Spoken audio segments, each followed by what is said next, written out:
My guy, what up, what up, what up, what up, what up, what up? How you doing? Good on everything, bro. Good, bro. How's life? Living, bro. Living. Appreciate you coming out. Yeah, for sure, bro.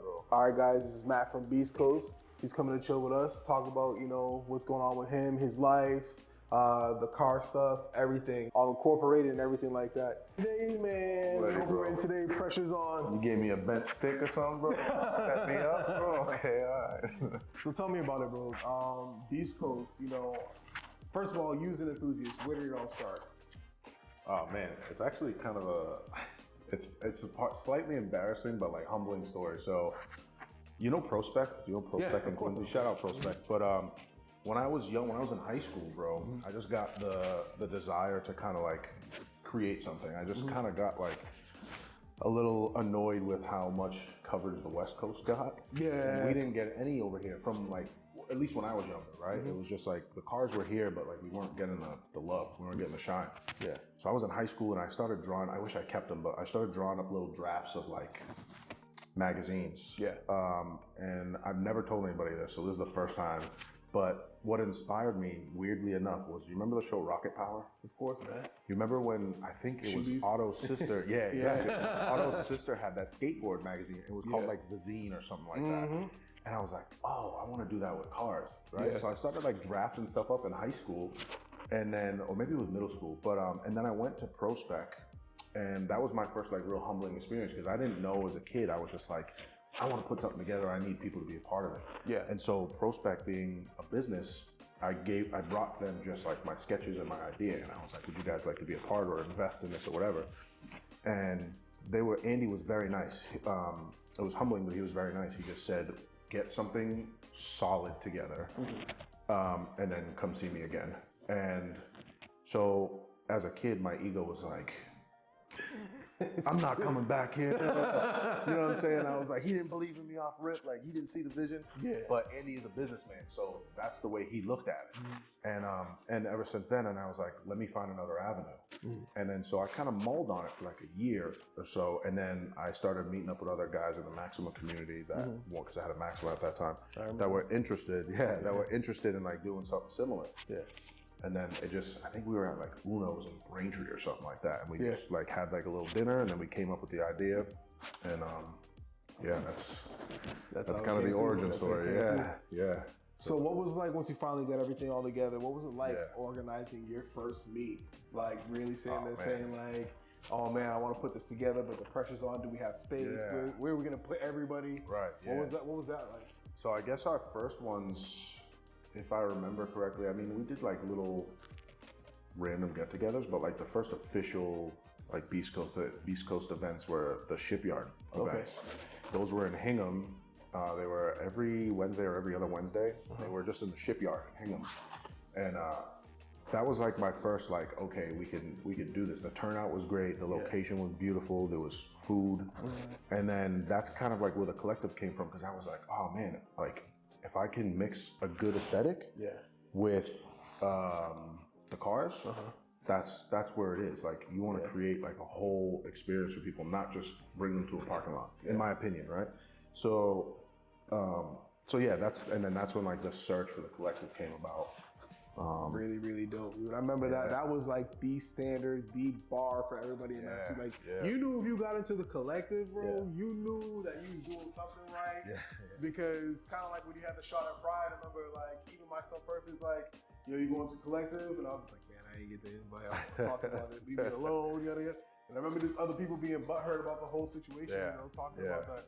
I never wanted anybody to be upset. I think I knew people would be. But I think that's the sacrifice you make when you're really trying to like do something creative. And when you're trying to like do something outside the norm of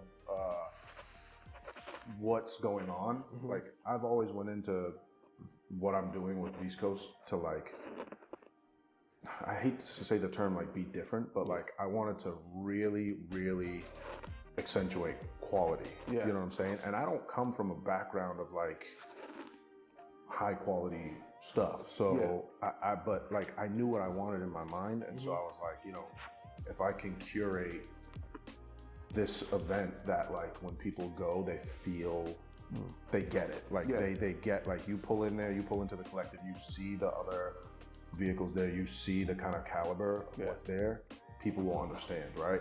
And then so it became this thing where, like, when people would ask me, people would just DM me all the time, like, hey, can I go? Is my car, you know, which I love. I love that people are comfortable enough to come to me and say, like, hey, I'm really interested in your event. And I've had to turn some people down in the DMs, but I also made sure that they know. I would always, on every DM, I would never say your car's just not there. I would say, keep me updated, keep sending me updates on your build, and we'll get you there next year or something like that. So, and then I just I didn't really expect the collective to be as successful as it was.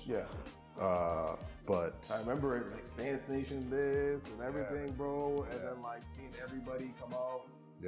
It was cool, man. We had cars from, like, Jersey, New York, Maine. All that stuff, bro. you know. I remember when Chester pulling up, rest in peace, Chester, you know, man. all that stuff, like, beautiful cars and everything, all just one. And then finally attending myself, just seeing the vibe and the atmosphere, it was solid, bro, from beginning to end. You didn't have to deal with none of the other BS, like, you know how it goes. Like for sure. I think, too, one of the things that I was actually talking to Terrence, you know Terrence? So I was talking to Terrence the other day, and dude, he kind of, like, I've never really sat down and thought about what BeastCoast looks like from outside. I've never seen it as a consumer or as a supporter. I've only seen it as, like, the owner. And so he was telling me, like, bro, this is like, you need to, like, really understand what you're doing. And he really put it in perspective. Like, we had a conversation for probably like 20 minutes, and he really put it into perspective of, like, you know, people were loving this. Like, this was probably, he was like, dude, if you do another one and you put it up against some of the, like, bigger events that are around here, it's been a couple years, people are going to the collective, bro. They're not even gonna without hesitation. And I kind of like blew my mind a little bit. I was just like, damn, I don't see it like that. I just see, because I'm just like, I gotta set up an event, I go there, I love seeing everybody, I'm happy, it's a great night, and boom, I go home. I didn't understand what the impact was for the people who were coming. And it's just one of those things that you really kind of, like, it takes having a conversation like that to really kind of get the perspective from someone else's view. That's dope.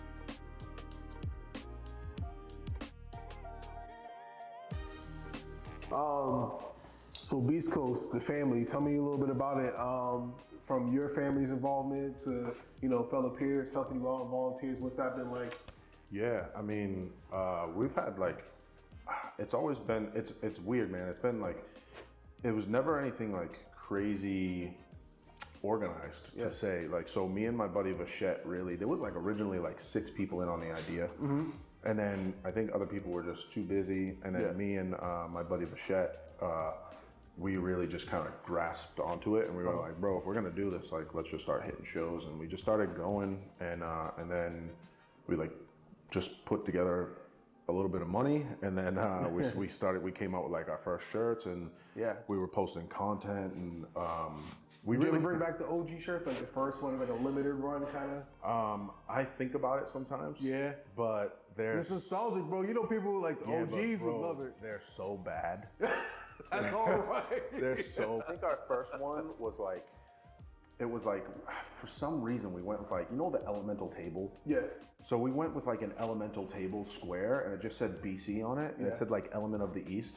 And back then in, like, 2011 or 2012, whenever we did it, I was like, this is cool. Shit's hard. But now I look back at it and I'm like, I should probably delete these posts, man. But it's history. It's our history. So ironically, that leads into the next thing, because, you know, I feel like as photographers, when we first start, we get our first good set, we're thinking like, yo, this shit's fire. But then as you progress going on, you look back at your first photos, you're like, yo, that clarity slider, I did too much, bro. So what's it like being a photographer as well? Because, I mean, a lot of people don't know, a lot of the newer guys don't know that you did photography as well.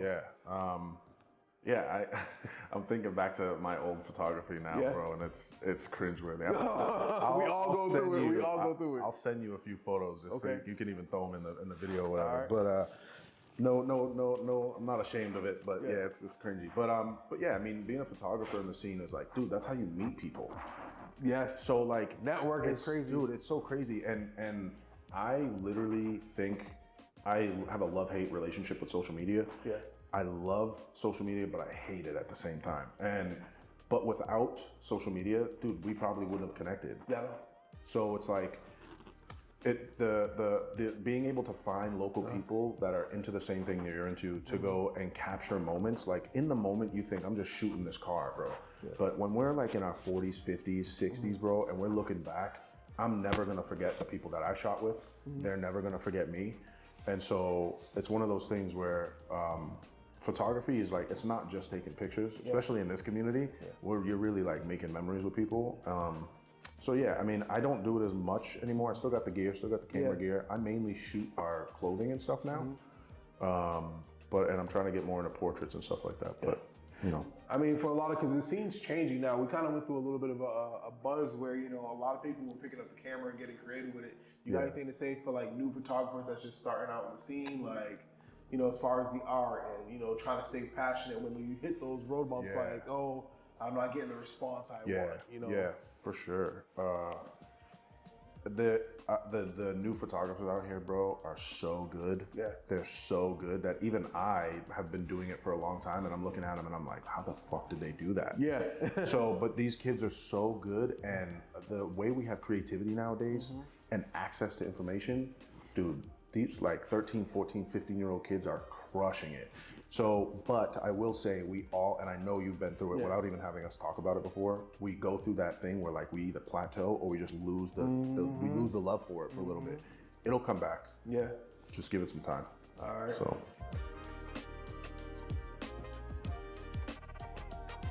But I mean, yeah, family is really important. Like, you gotta have someone who's like supportive by your side, right? That understands the passion of cars, but also is like, you know, understanding that you're prioritizing family. So finding someone like that is hugely important. And then you obviously, as the kids get older, you want to get them into cars, but then you kind of just gotta like, you gotta let them fly. So like if they aren't super into it, that's it. Like when Austin was younger, we used to watch rally videos all the time on YouTube. And right now, he couldn't care less about cars. Yeah. And I'm not like disappointed or anything, it's fine. Yeah. I want him to love whatever he loves. Exactly. And he's super creative, so I know he'll do something super dope when he gets older. Yeah. Whether it's in the car community or not, but I just want to support him. All right, cool. Yeah. What about you though? For me, I mean, I got 3. So as soon as I can't even imagine, bro. You know, and that's why I kind of took a little hiatus a little bit with the meets. It's not that like, you know, I was upset with the car scene or, you know, anything like that. For me, it was just like, you know what? I don't want to lose time that I can't get back with my kids. I get it. And time goes by so fast. And I was like, you know what? Let me just dial back a little bit and really just spend time with the family. You know, what really put things in perspective for me, unfortunately, at the how can I put it? The loss of a lot of people was during COVID. That huge slowdown with the car community. Yeah, bro. Because we didn't know what was going on. We didn't. There was no World of Wheels. There was nothing. And we were just like, how are we gonna pull this off? It was scary, bro. I'm not gonna lie. It allowed me to sit there and say, you know what, every weekend I'm gone at these car shows. I switched gears and I was like, every weekend I'm gone with my family. Yeah. And that was really, really dope. And then that post COVID year, the following year, I caught the bug. I was like, you know what, I want to travel with the family. I want to spend time with the family. So, you know, going to Vegas, going to Cali, going to Jersey to visit family and everything like that, that was definitely a blessing because COVID really put in perspective that a lot of people could be here, but a lot of people could be gone. Yeah, man. Very fast. Yep. Very fast. And you don't want to lose on that time that you should have appreciated and not taken for granted. So, you know, finding the balance with family and cars photography, I always just keep in my mind like family's first. Yeah, for sure. And everything else is solely just secondary entertainment.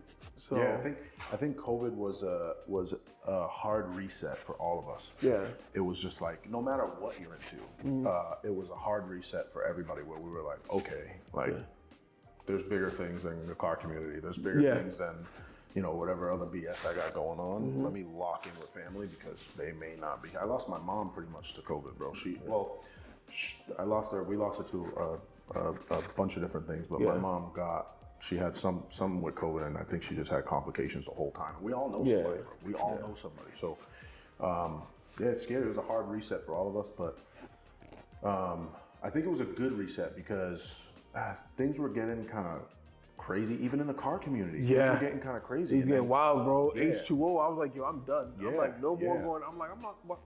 Okay, you get the idea of, hey, I'm gonna go down there, I might get a ticket. Yeah. But this going down there and it's like, no, people are getting arrested. Yeah, it's crazy. Yeah, it's crazy. Nuts. But now we kind of have a fresh start. Yeah. So it's interesting to see what we do with it now. I wasn't really happy with where the car community was going before COVID anyways, to be honest.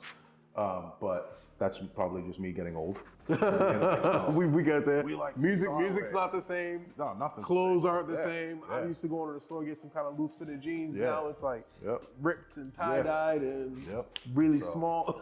but I think the cool thing is that during COVID we found like so many people found their creativity because you had to, and the people who were living and working and couldn't tap into the things that they loved, we then had time to.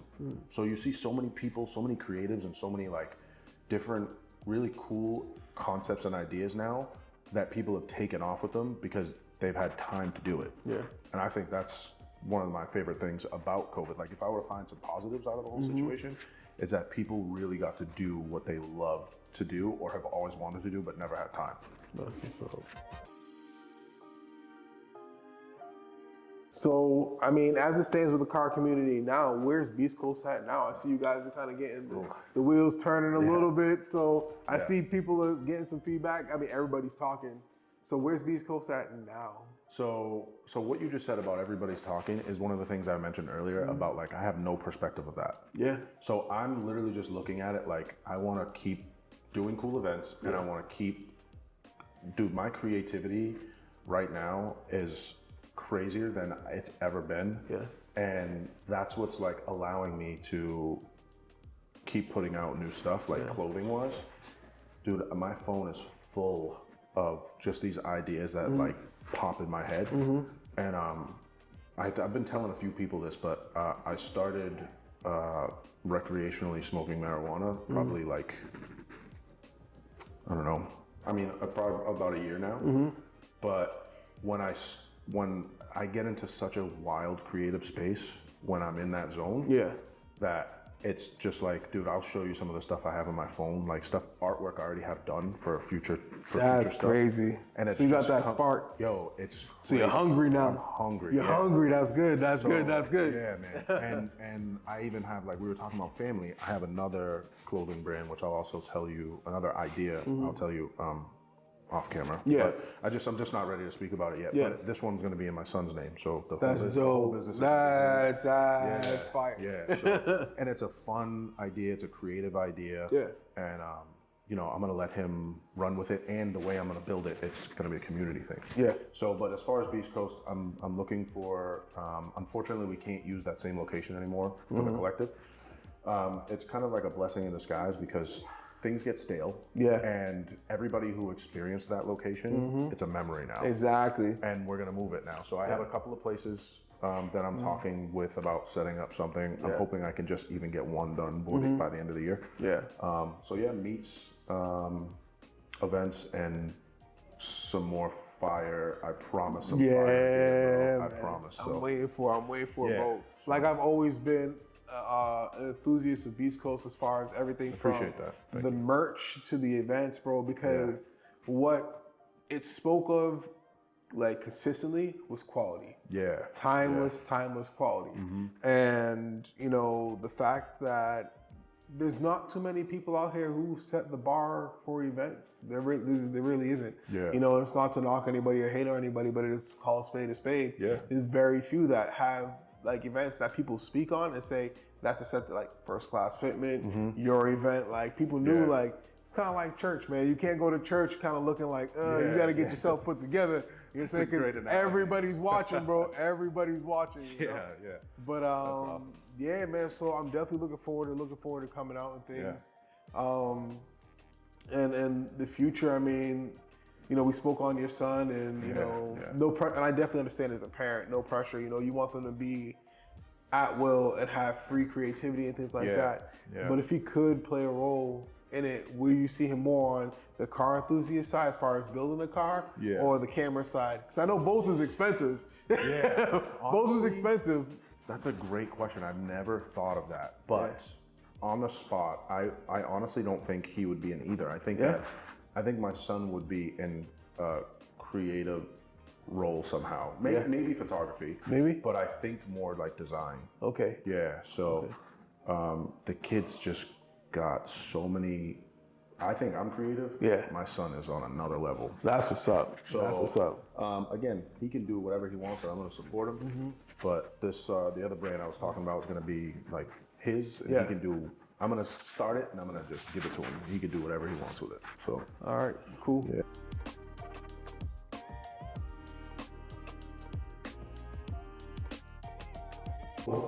Hosting events, I know you've seen a lot of cars come through. Yeah. A lot of cars come through. Yeah.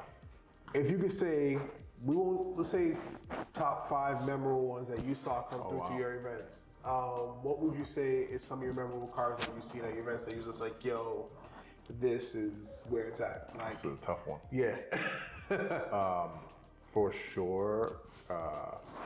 And I do not like, I don't want to say I don't like them. I'm not a big fan of R34s, but they're big cars. I didn't even know that until I saw one in person, bro. They're big cars. But Kaizen Tuning, I forget his first name, but before he moved to Florida. Yeah. He brought a white, I want to say it was a V-Spec 2, maybe. Okay. R34 to the collective. That was probably one of the coolest ones to see. Okay.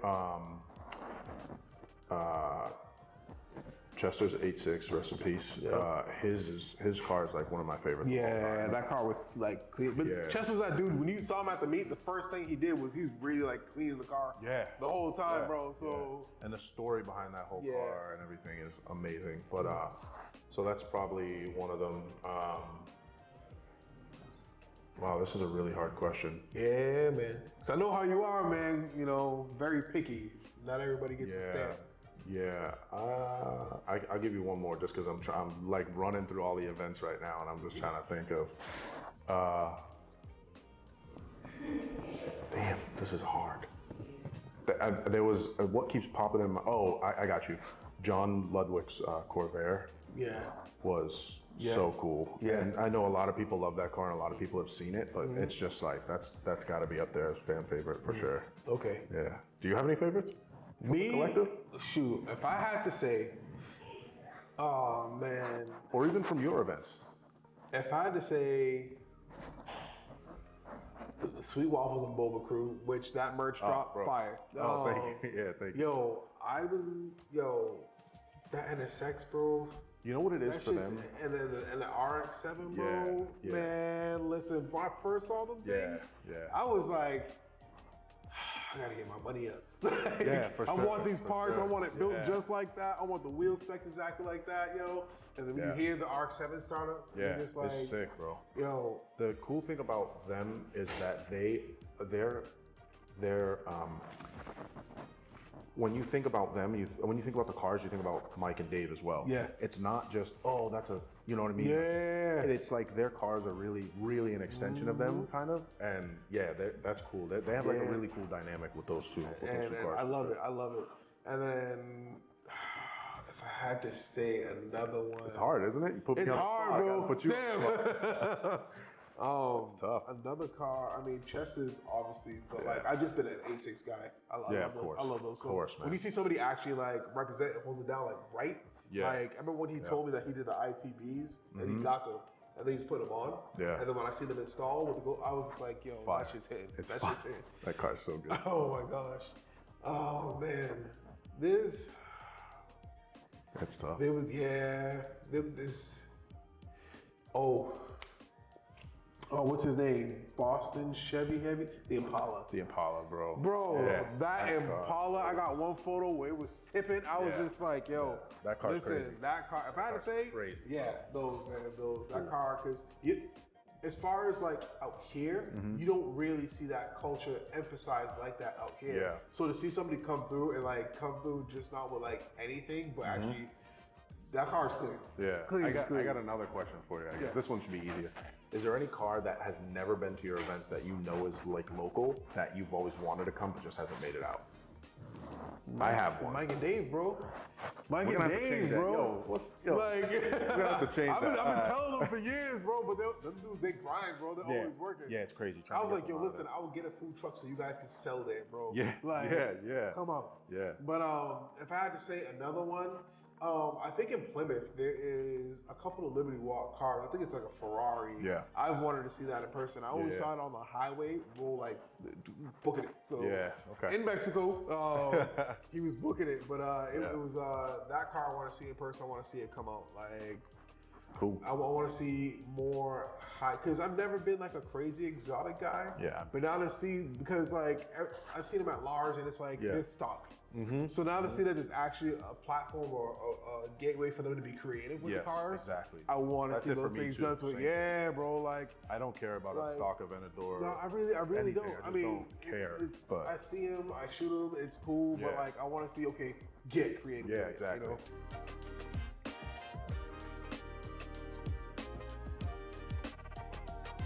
So we talked about the family, we've talked about the cars, some favorite cars. A little bit more, what is your dream build? Like, if you had to slap something together, what really, like, if you had your shop, team, or even just you by yourself with some good friends, what's your build that you would put together? I'll give you two. One, my ego build would be a Hellcat. Yeah. And I'm still set on getting one. But my passion build would be a Chaser. I want a JZX one. I just shot one. I just shot one in Barbados, bro. Oh my God. Yeah. Every time I see them, bro, I'm just like, I need to get one. So, yeah, man, those cars. And for a sedan, move. Yeah. Because his was like 600. Yeah. And they're quick. Yeah. This kid Brendan has one. I don't know if he's in New Hampshire, Mass, or Connecticut, but he has a red one. Yeah. Dude, I want to see it in person. Me and him, I'm into sim racing, so him and I will get into drift lobbies every once in a while. I haven't played with him in a bit, but his is crazy, bro. It's fire. Yeah, I gotta get one. So I'm gonna wrap this up, but what I'm gonna try to do, because I thought long and hard about how do I want to end these episodes. Yeah. And I want to talk about two things. One, what was your favorite year for the car scene? Oh man. I don't know if I have a specific year, but it had to be like 2017, 2018, maybe. Somewhere around there, maybe 2016, within that 3 years. That era kind of. Yeah, I think because that was the collective. It was right before COVID, and it was like those few years of the collective, man, were like really special. I had all my friends there. My son's mother and my son were coming. Yeah, and that was like the goal. Yeah, and like I think that's when we hit it. Yeah, the golden era. Now we can, but that was kind of like the golden era where everything was really just like vibes was big. And everybody was out. Yeah. I gotta ask you first though. Do you have an era that honestly, my era that I really love is 2014 to 2016. Okay. Because I feel like that's when everything was the start of everything started to blow, so it carried over those next few years. For sure. But being at that apex was like really just seeing, this is dope. Like because it was the car hang. I want to call it the car hangs era. Yeah. Because really it was just everybody just getting together and actually hanging up. Yes, for sure. And that's one thing I loved about my, my Wednesday meets. It was just the hump day meet. It was just like, let's break up that long work week and let's catch up with our friends, because work is stressful, life is stressful, family, everything like that. So just the moments for you to get away for a few hours and really just catch up, really dope. Yeah, you're right. That was a really good time. It was, bro, it was peaceful. It's the best way I can think to.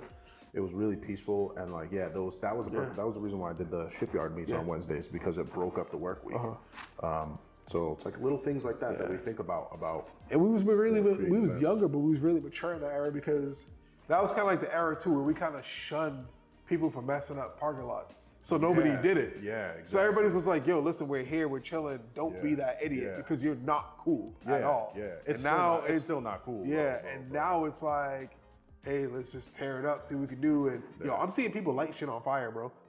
This is nuts. It's like I don't care how old we get. Yeah, that shit is never cool. No. It's not funny. It's not funny. Like it's just. Yo, I don't want to see some chick get clapped by a charger doing donuts, bro. Yeah, not only that, but it's just like when everybody can just be when everybody's chilling and the vibes are right, and then like one person has to like try and be a tough guy. It's just corny. We all like burnouts. Let me not lie and say we don't like burnouts and stuff like that. Yeah, but a little bit of organization for that. You know what I'm saying? Get a burnout box. We had that. We had the burnout boxes. Exactly. We did. Exactly. And no disrespect to anybody, but homeboy doing his burnout and his charger is not that ill. Nah. It's not. Nah. Let me see something like one of Ken Block's builds doing a burnout. Yeah. 4-wheel burnout. Cool. Love it. But bro, your little scat pack is not. It's not doing it. It's not that ill, bro. Yeah. So. Second part of the question. Yeah. What's next? Okay. So, I got, this is kind of crazy. I don't know if anybody knows this, but BeastCoast legitimately just became a legitimate business.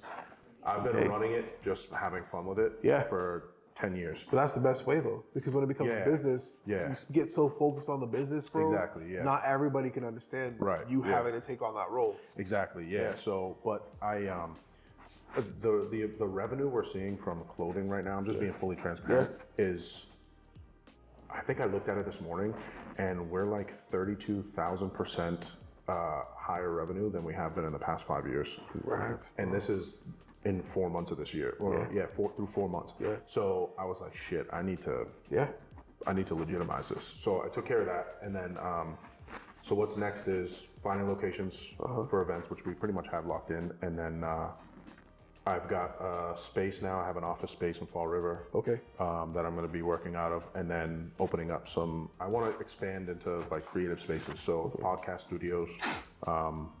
Hopefully in Brockton, we're going to open one in Brockton. And this is for anybody to come, any creatives to come. And then I want to use BeastCoast as a platform to build up bigger creative spaces where, we can have videographers in one room, photographers in one room, musicians in one room. That's dope. And extend it to high school kids. And so when they get out of school and they want to create, someone who's a photographer can do an album cover for the musician. Someone who's a videographer can do an album cover, can do a video for the musician. The musician can do music for the videographer's video. That's dope. And so those are the kind of spaces I'm trying to create now. So, and I have a partner named Juan, and he has a clothing brand called Lucky Neko Co., which is like anime based. Yeah. And so we're kind of combining both of our creativity into this like business of creating creative spaces. So that's what's up. We need that more. We need more of that. We need more of that. That's why. We found the avenue and we're like, that's it. So that's what we're doing now. Well, I'm looking forward to it, man. Yeah. All right, guys. This is Matt from BeastCoast. I'm gonna tag all his information in the description box below. Make sure you show love, show support. Really want to thank you for coming through. Sure, appreciate it, bro. Seriously. Anytime, bro. Thank you. Seriously. Good seeing you. Good seeing you. All right, guys. To the next time.